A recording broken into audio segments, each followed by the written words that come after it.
In this video we're going to look at the proper function, which is a really useful text function that converts the first letter of each word in a text string to uppercase and all the other letters to lowercase.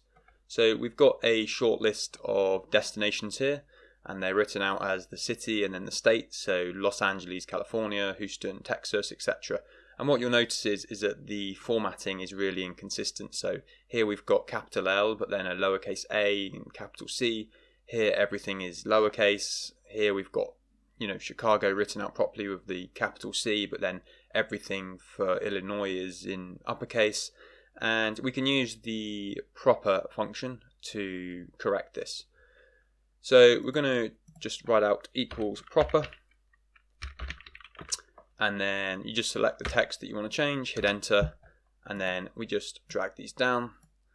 And then you'll see now everything is in the correct format. Now, if you had it in the correct format originally, such as Dallas, Texas here, that's just stayed the same, but everything else has been corrected. So it now looks a lot more cleaner and organized. Thanks for watching this video. If you found it useful, don't forget to like and subscribe, and I'll see you in the next one.